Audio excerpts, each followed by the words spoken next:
Okay. Yay. We are on the air. Jay, Matt, thanks for joining this morning. This afternoon. Great having lunch again. Yeah. This will be a fun one. We could just continue the conversation that we were having and have plenty of fun, I think. But we have other topics to discuss. Well, that's the whole podcast is just basically eavesdropping on our conversation. And that's what makes it fun, I think. Yes, thank you everyone for jumping in and joining us today for Lunch with EFI. We typically talk about education, but we don't limit ourselves to such a narrow field. We get to talk about whatever we want. And today, I'm going to lead off the conversation by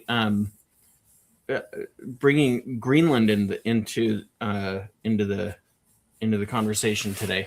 So, what you have the word lessons? So that makes it educational right there. That's right. And I want to talk about what we can learn, Americans can learn from Greenland on the topic of education. And from both of their students. So I'll admit up front, because I won't be able to stop laughing through this whole thing. We have very little to learn from Greenland on the topic of education. We don't have much to learn. But I thought it was funny. I thought it would be interesting to bring Greenland in and just to get, people thinking about because it's top of mind for a lot of people right now. I thought, what can't, Finland was such a great experiment. Are you looking for a foundation to send you on a trip? Is that right? I would love to go to Nook and take some pictures on a little photo tour. That would be fun to do. But yeah, was Nook named after Curly. Did Curly inspire the name of the Nook? Nook. They should have given 3. Yeah, they should have. So it's funny, I typed in my trusty AI Grok. I said, what can Americans learn from Greenland on the topic of education? And Grok attempted to give me a very serious answer. And as part of its answer, first I asked it, by the way, give me a satirical answer. Write a satirical article on what, and it's horrible at humor.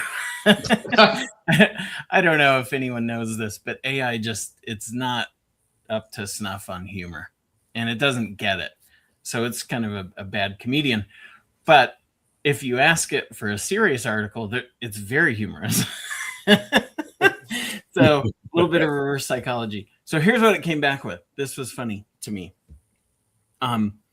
One, they've in recent decades altered their pedagogy to focus more on collective learning rather than individual learning. I don't know what that means, other than, my mind goes back to high school and even college, where we would be assigned group projects. And one person does all the work, and the other people promise to do their portions of the assignment and don't. Mm-hmm. And so I thought, if that's this is to prepare you for adult life. That's right. That's right. Good little preview of what you're going to experience later in life. So collective learning was one thing that I thought was funny. And the other thing that I'll mention here, this is another thing we can learn from Greenland, is that this is real. This is not a joke. This is real. When I have to read it because I'll butcher it if I don't. This is what came back and said.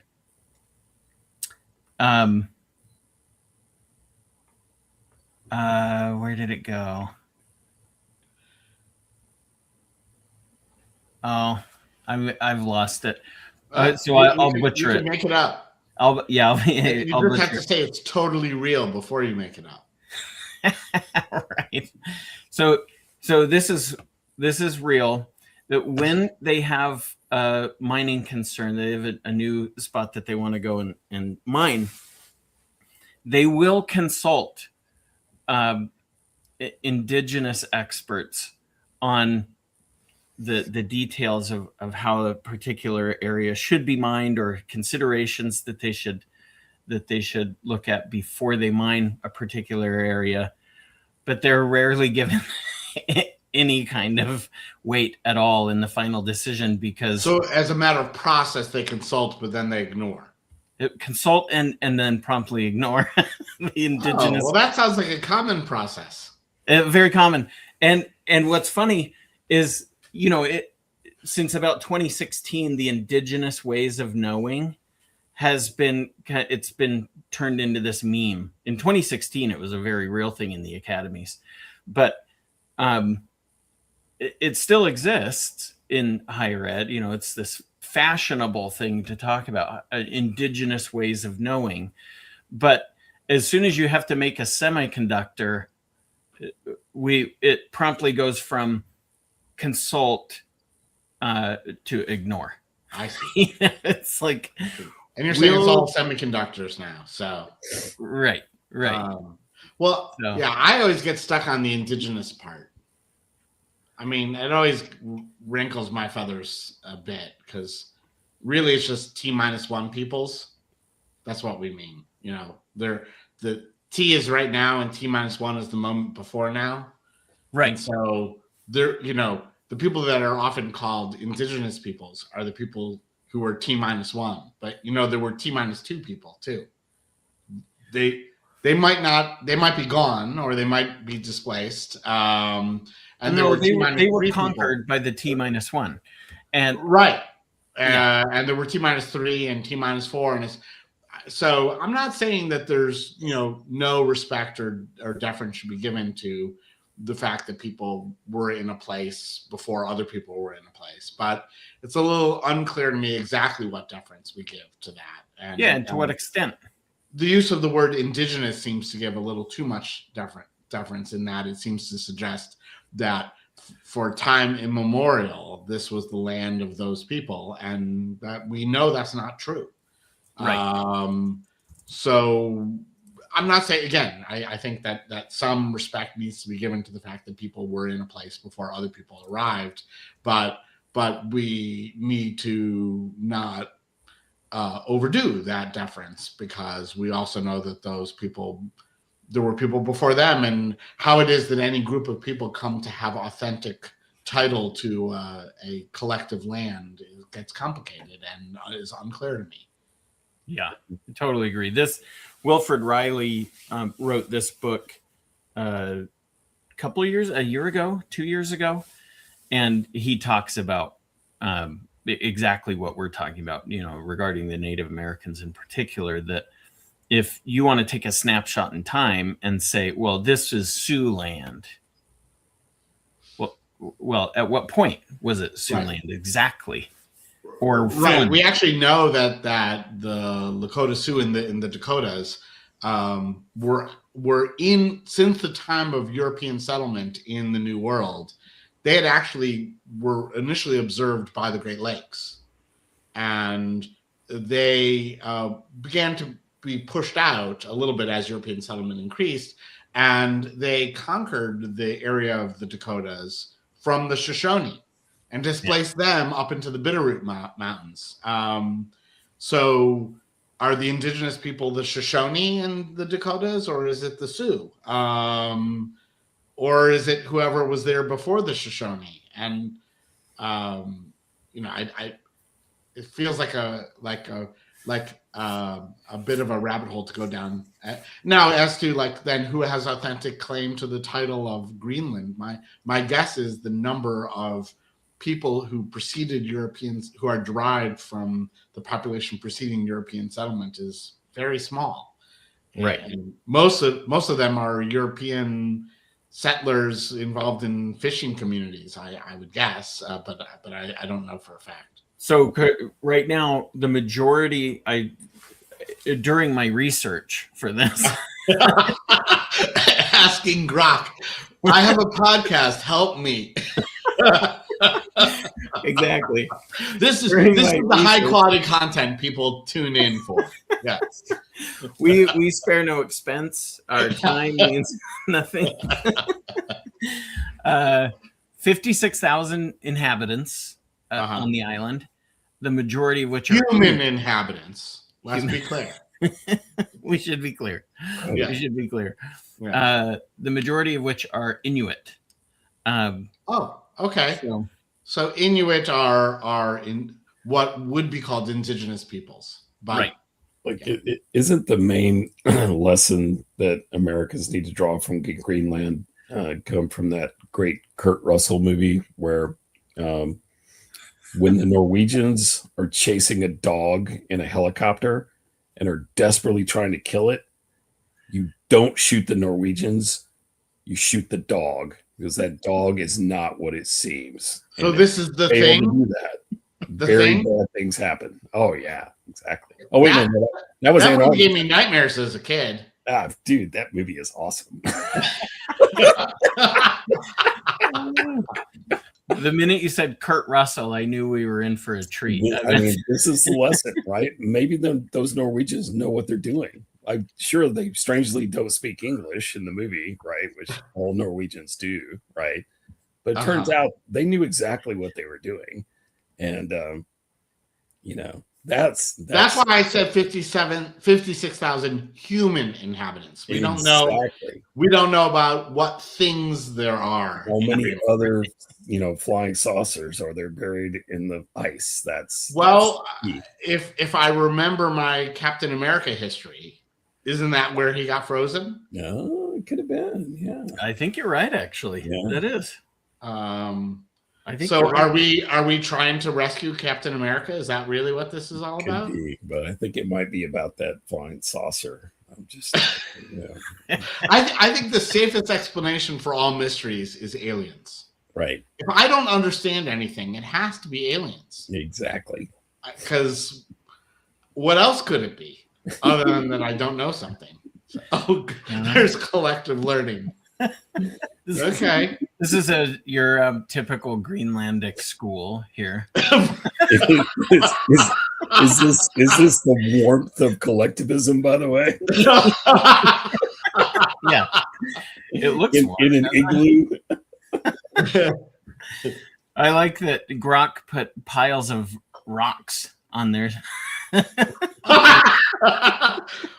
Well, penguins, who are not in Greenland, by the way, they're only, southern hemisphere, but they pick up rock pebbles and gift them to form nests as part of their mating bonding rituals. So okay, well, maybe that's maybe that Grok got something a little jumbled there. Yeah. Although Grok's never led me wrong before. I, for one, am happy that our internet masters are listening to us and monitoring all information. I do not oppose our robot overlords at all. Right. Let's all make that clear now. Now, I am for them. Some pledge we have to read. Okay, before I leave this, we've spent far too long, and I apologize. Yes. On my Greenland take, I did have, on a serious note, Palmer Luckey, the founder of Anduril, the maker of VR headsets, the Oculus Rift, smart guy, young guy, was talking about Lord of the Rings, and he said he quoted C.S. Lewis in a podcast he was on, and this is the quote about Lord of the Rings by C.S. Lewis, a friend of Tolkien. The central theme of the book is the contrast between the hobbits, or the Shire, and the appalling destiny to which some of them are called. The terrifying discovery that the humdrum happiness of the Shire, which they had taken for granted as something normal, is in reality a sort of local and temporary accident, that its existence depends on being protected by powers which hobbits forget, against powers which hobbits dare not imagine. So this, to me, is Greenland.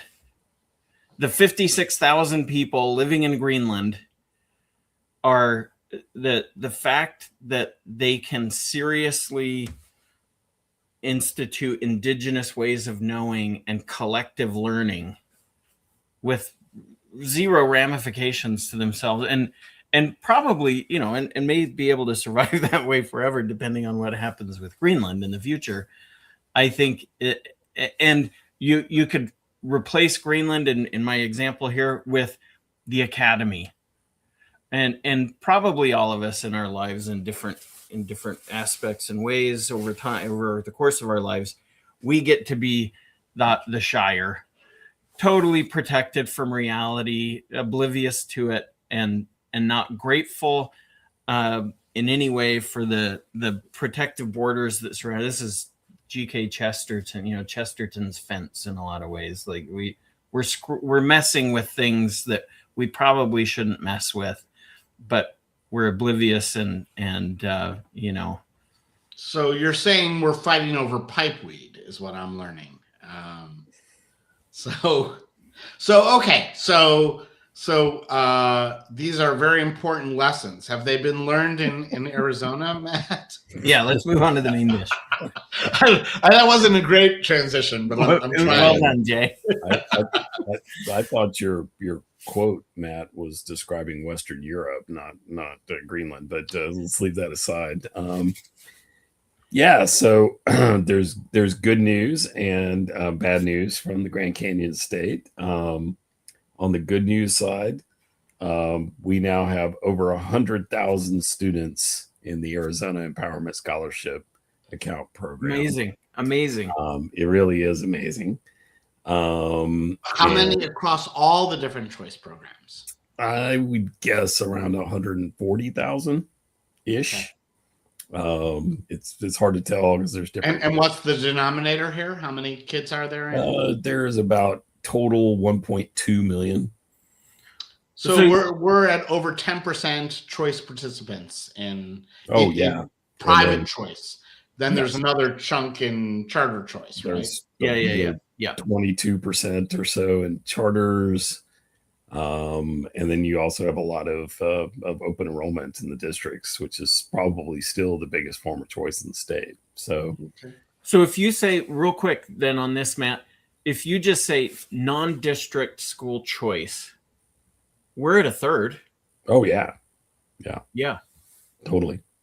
Right. So money is leaving traditional school districts. For a third of kids. That's what they say. The reality is that I looked at these numbers the other day, and school district enrollment in Arizona is still up, say, from the year 2000. They still have more kids. They have way more money than they had in the year 2000.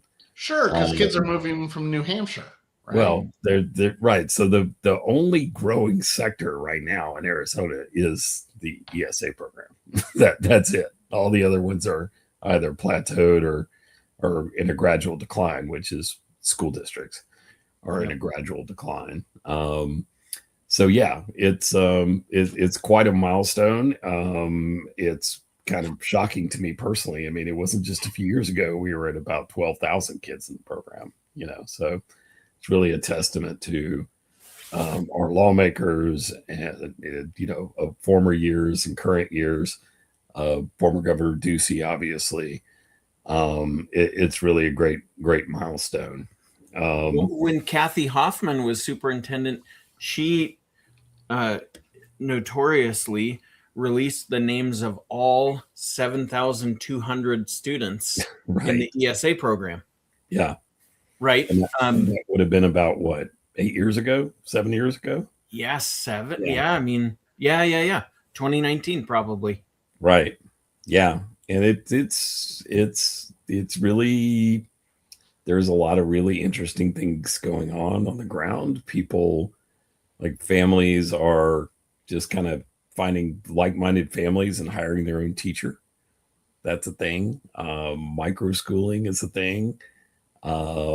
It's it's very impressive to So behold. what's the bad news? You said there was good news and bad news. Yeah, the bad news is that Governor Hobbs, once again, and, in her State of the State address, she's nasty, brutish, and short. Yeah, she's not a fan of the ESA program. A rumor on the water cooler has it that she is the sibling of a former teacher union president, and let's just say that her behavior in office does not cast any doubt on that assertion around the water cooler at all, because if she's not that way, she sure does act that way, right? But she's, the beauty of having a critical mass enrolled in these programs is that they have electoral protection against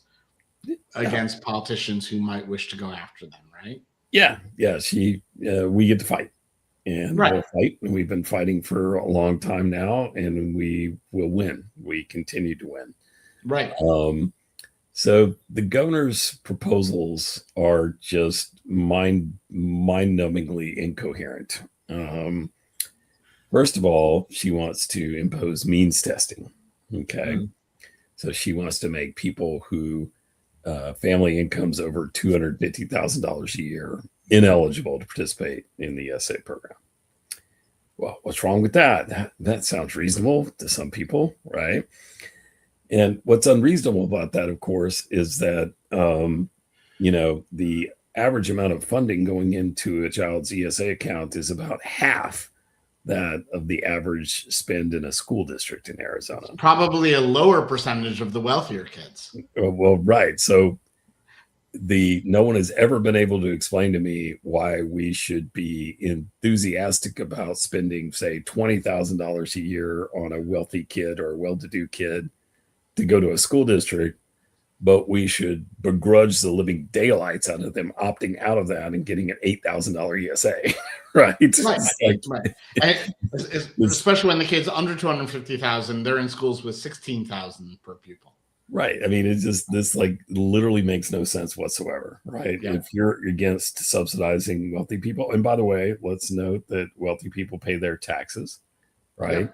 No one would, Governor Hobbs would never introduce a bill to say, oh, well, if you make above this income level, you cannot attend the University of Arizona. You cannot attend Arizona State University. You cannot attend. Drive on the highways, or drive on the highways. Right? Come to your house. Why do we let people who make over $250,000 a year drive on the highway? Well, I don't know. They should have. Just as a reminder, toll roads. Just as a reminder, those people pay their taxes. Yeah. In fact, they pay more tax, right? Well, and not only that, but there is a practical thing. If you're genuinely interested in the well-being of lower income people, you want them to be side by side with wealthier people in publicly funded programs, because the old saying is that programs for poor people tend to be poor programs. So if you want those programs to be good programs that actually help poor people, you would like them to be beneficiaries alongside wealthier people, because then they're good programs. Like Social Security, for example. Poor people get it just like rich people get it. It's really great for poor people as an anti-poverty program in their older years. None of that would be true if rich people didn't get it too. The fact that rich people get it too helps protect it politically and ensure that it's a good program, so that we actually help poor people. So if you really want to help poor people, you don't want to drive out rich people from publicly funded programs. Right. Yeah. Nor have we seen Governor Hobbs propose the means testing of district schools, charter schools, public universities, anything. Right. Right. It's singular, this ESA program. That's where we need the means testing. Everywhere else. This is a political loot. If you have 100,000 ESA program, including a good number of people who are wealthier, she's going to face some really strong organized opposition. It's worth noting, and I've written about this in the past, that, for instance, the attorney general's race in Arizona during the last election was decided by a couple of hundred votes. right. So I suspect you're right, Jay. When you look at the margins in the swing legislative districts in Arizona, you're looking at 3,000 votes would flip And the let's chamber. also be clear: rich people vote at high rates, and they contribute and organize for campaigns Well, at high rates. So they and not have only- disproportionate political influence. Now you can lament that fact, but you can also recognize that fact. Yeah, I agree. And it's also worth noting that there are tens of thousands of registered Democrats who have their children participating in the ESA program. Right.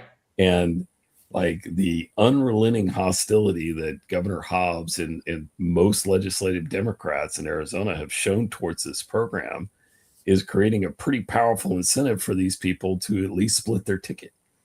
And I think this is true. Although to be clear, these politicians are not behaving irrationally because they are responding to a very well-funded, very well-organized, influential organization, which are the teachers unions. I mean, they're responding to them, and they're not crazy to respond to them. Yes, but the size of the Arizona Education Association is a small fraction of the size of the ESA constituency.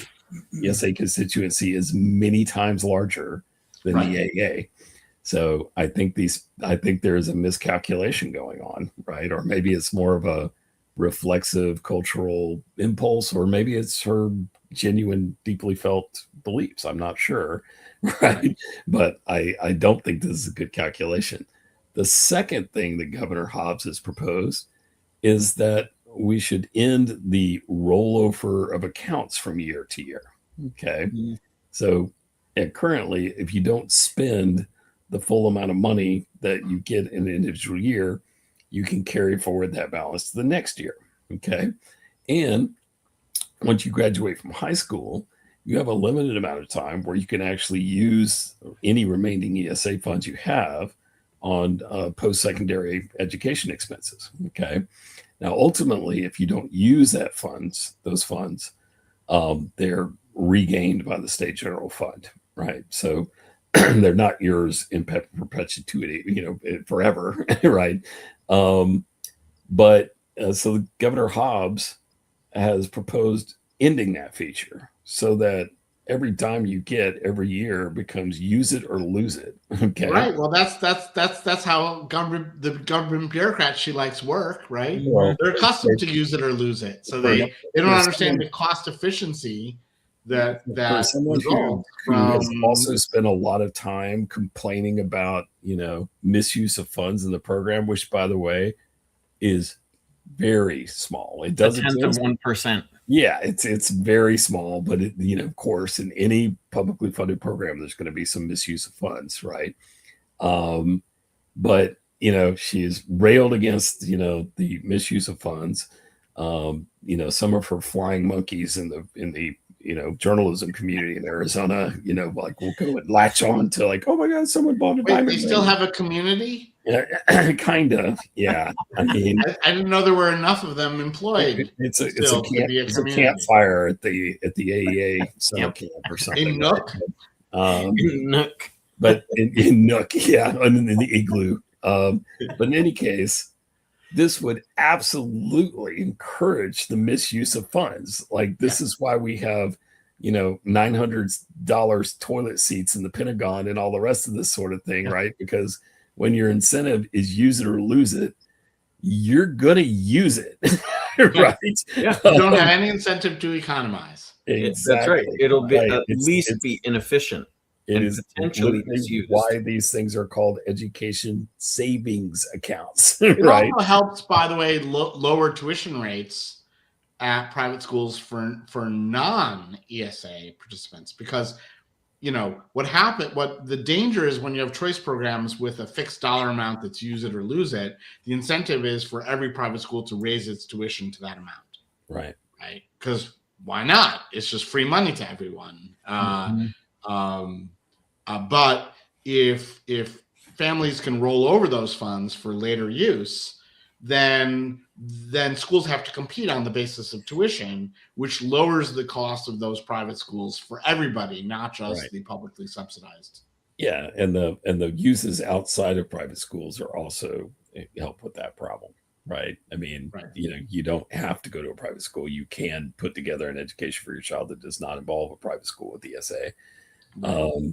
So, I mean, the governor is basically, I mean, I just read a great piece by Bob Robb about her budget proposal, and he's basically concluded that after 4 years, Governor Hobbs has not figured out how to play this budget game yet, right? She puts forward an initial proposal that is divorced from political reality, has zero chance of happening, and it's unfortunate. I really am. It's saddening to see to me that especially someone like Governor Hobbs, who, by the way, attended Catholic schools personally, and who had a child who graduated from a charter school with a child of mine, right? Someone who made ample use of choice in her own life, who had no concern whatsoever about draining the finances of whatever school districts that she's lived in over her years, to turn around and to just be this ridiculous opponent for everyone else is just repulsive. Right, but I mean, it's predictable she would behave this way, but it's also predictable that she loses regularly. Now, of course, she doesn't lose unless everyone plays their part in fights, but that, we can expect that. This is the lesson of how you need critical mass to entrench your gains and protect it against a change in political fortunes, which actually I think leads us to our dessert, right. Which is a lesson in what happens if you don't entrench your gains. Is you get the Saturday Night Massacre. So Abigail Spanberger was elected governor of Virginia. She's a moderate Dem, as in the world of Democratic politicians. The way it works in higher education is that the governor gets to appoint what are called members of the Board of Visitors to each of the public universities in the Commonwealth. Although the governor appoints them in stages so that they don't gain control of a majority of those boards until towards the end of their single 4-year term. So governors in Virginia only serve a single 4-year term. There's no reelection.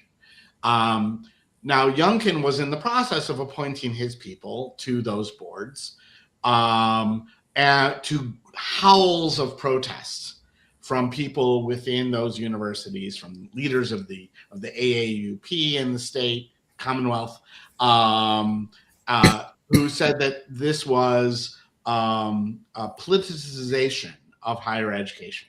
He was appointing the boards according to the regular schedule, getting majorities. And obviously, when you win an election, you get to appoint your people with your priorities. And over time, they're the majority, and they get to enact policies that are consistent with the priorities of the duly elected and duly appointed people in the Commonwealth. However, did he do it in a fascist manner, Jay? Right. He was accused of this, and so these boards that he was appointing, they were trying to adopt policies to roll back DEI, to combat antisemitism, which is a very serious problem in Virginia, and also to remove some university leaders who were particularly committed to those agendas.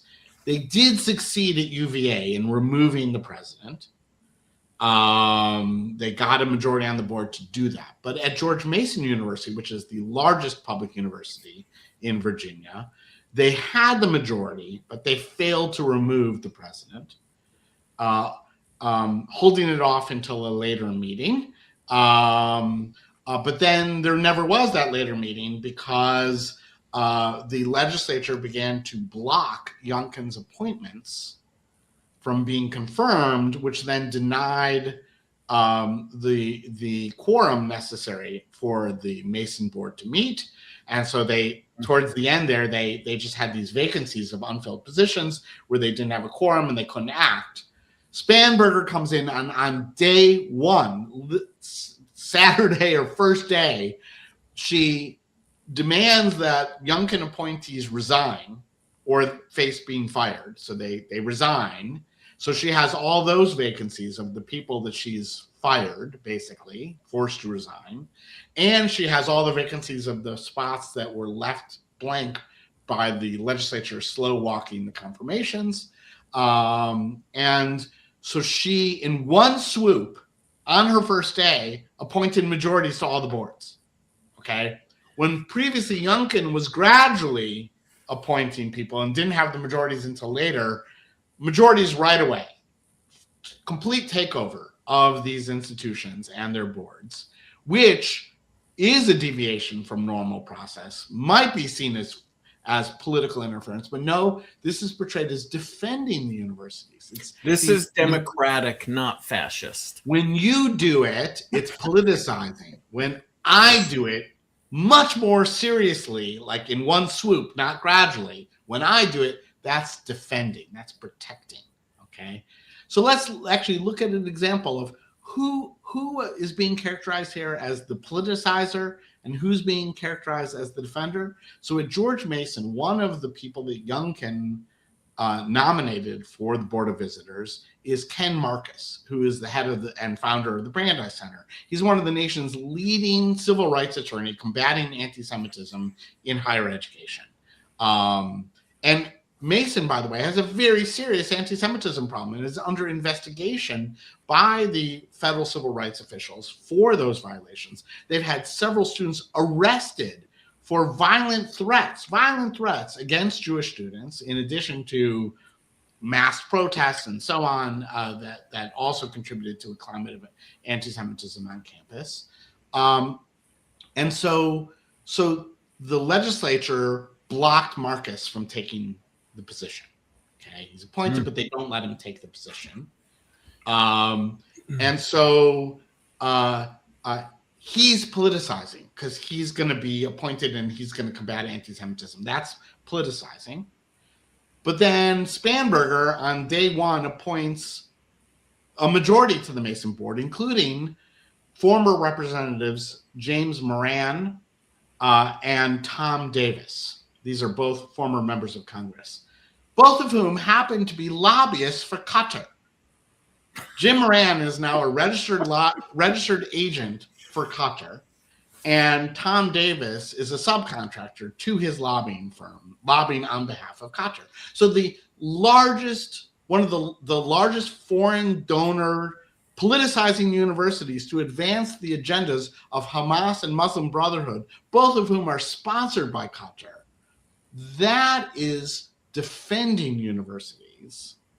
But to combat anti-Semitism with Ken Marcus, that's politicizing. So just to put in perspective here, these are the consequences of what happens if you don't. Yeah, right. I think Jason, this was from a week or two ago. This is crazy. Yeah. So putting Qatar in charge of George Mason, that's defending Mason. But putting Ken Marcus, a civil rights attorney who combats anti-Semitism, that's politicizing.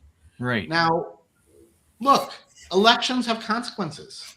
The Republicans blew it in Virginia big time, and we could talk about how and why, but they blew it big time, and they had a devastating defeat, losing the attorney general, losing both chambers, losing the governor.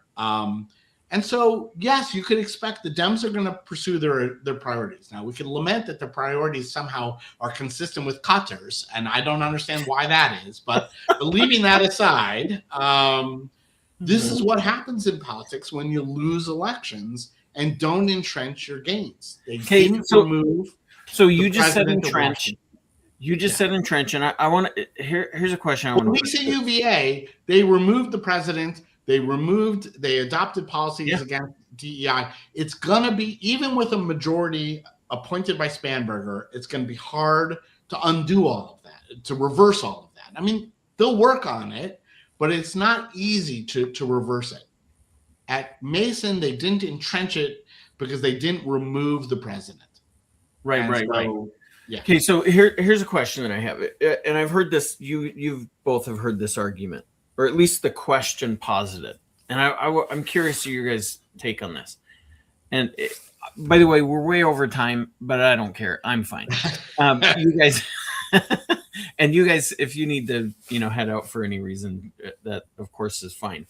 But I have a question. So, and this isn't original to me. Conservatives generally, are rule followers, and we set up a structure and we play within the rules. Be clear, Trump is a deviation from that norm. Well, yeah, I would say he's a populist and he doesn't count. Okay. I mean, does he pursue conservative policies? Yes, that you could argue, but I wouldn't categorize him as a conservative. Okay. So you're just doing a definitional trick there. Yeah. Okay. Yeah. I'm playing semantics games here. Okay. But here's a question for you. We play within these rules. The conservatives tend to play within this set of rules. And we say, well, if we didn't play by the rules like Democrats when they get into power, then we would be just as bad as them. Right. But this is part of the argument that Trump and his supporters make for his violation of norms and traditional processes is, hey, look, we've been suckers for following procedures in the past. We should do whatever we can now because our opponents are going to do the same. So we might as well do it to them before they do it to us. And I understand the appeal of that argument, but frankly, we don't have to destroy all norms and processes to entrench long-term victories. What we have to do is come up with policies that are politically attractive, that appeal to voters, that have beneficiaries who organize and protect them.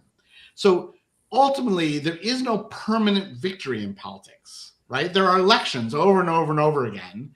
And so the way to advance your ideas in politics is to win elections. And the way to win elections is to come up with policies that people like and will vote for and organize for. Now, so that is the more important key to long-term political victory than quick grabs for gains through norm violations. Jay, I don't disagree with a word you just said. I can't disagree. I think that is exactly that's fair play, and that's the right way that it should be done. I am so Hobbs is going to lose in Arizona because she has an unpopular position. It doesn't win votes. You and me both. From well, when I say lose, I don't mean she's going to lose the election, but she's not going to be able to achieve this policy goal.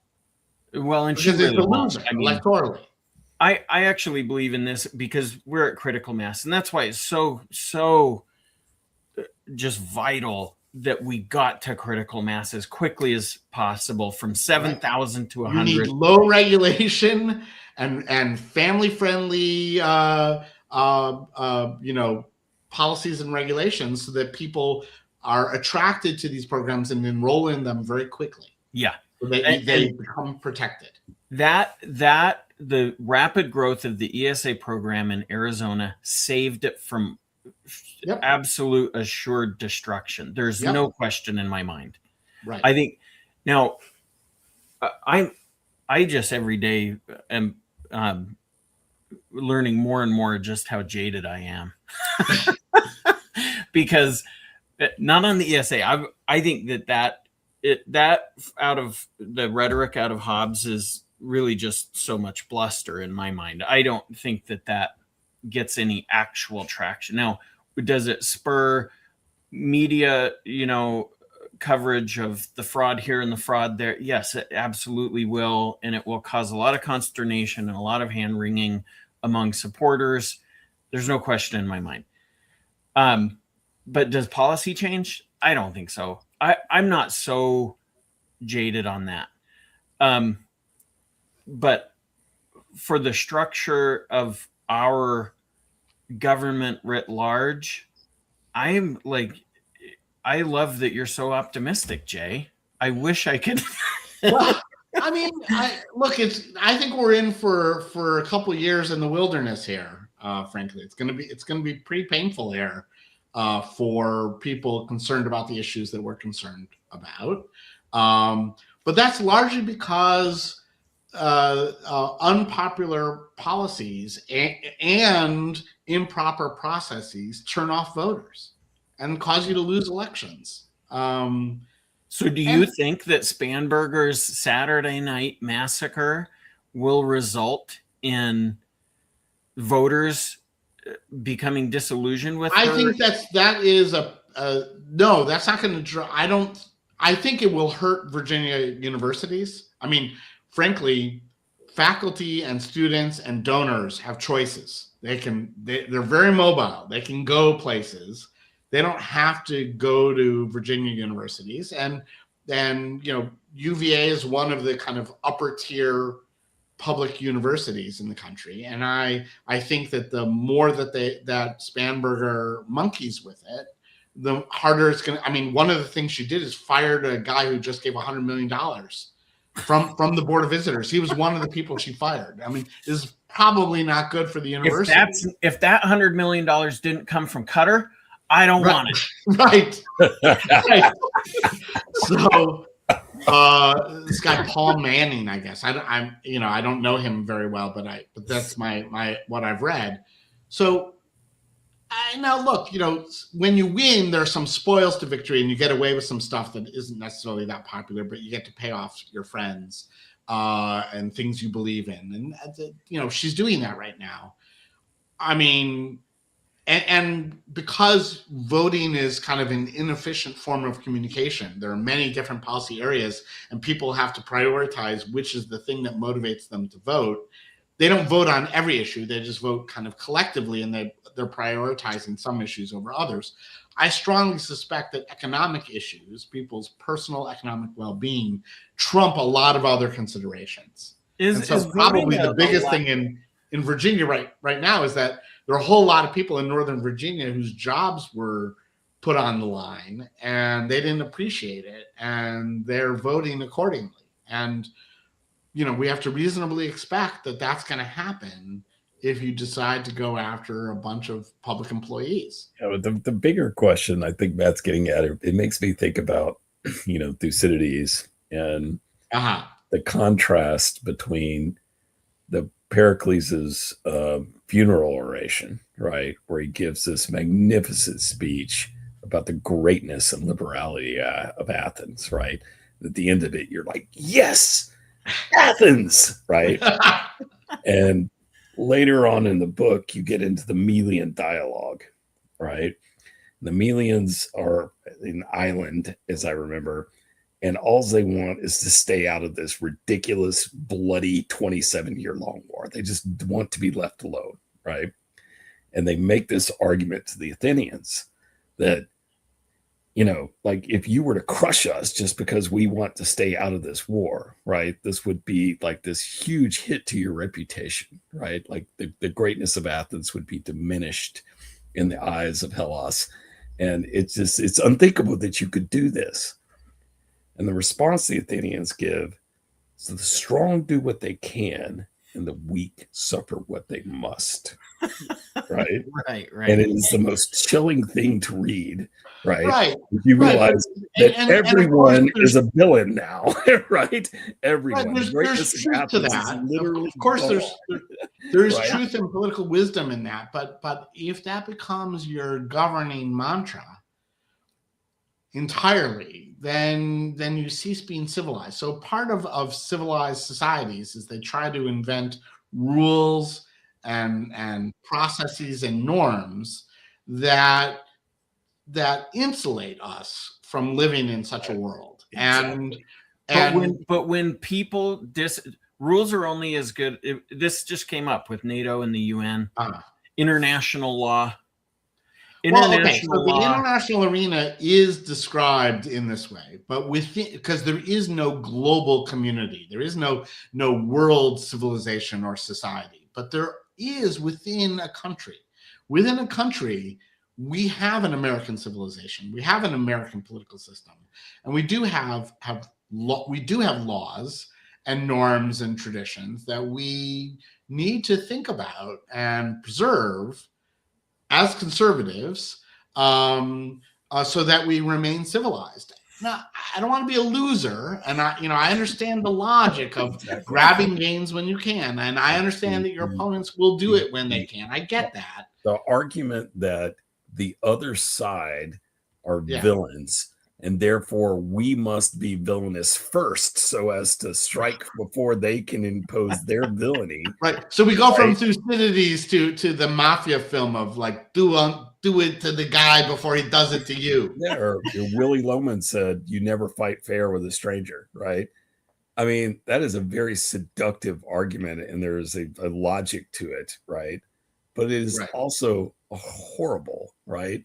Yeah, like, it also reminds me of Nietzsche, who said, when fighting monsters, one must take care that one does not become a monster, right? Well, and you can become the very thing that you purport to oppose.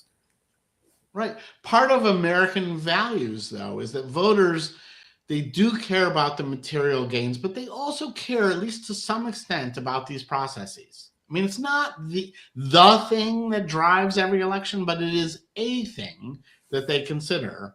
And so I ultimately have faith in the American people and in elections that kind of norms of decency kind of get restored. And it's not perfect, and it's not immediate, but if you behave a villain for too long and do too much, the American people note it and punish you. And if you want proof of it, look at what happened to John Adams, right? Like the Alien and Sedition Act, like he tried to grab and, forbid criticism from his opponents. And the American people didn't like it, and they voted for the other guy. That's what happens. So, well. My parting note for me on this is, do either of you know Martin Gurry, or have you read this book? No. The Revolt of the Public. It's really interesting, and especially if you read it right after Yuval Levin's A Time to Build. Because have you either of you read that one by chance? I have. A Time to Build? Yeah.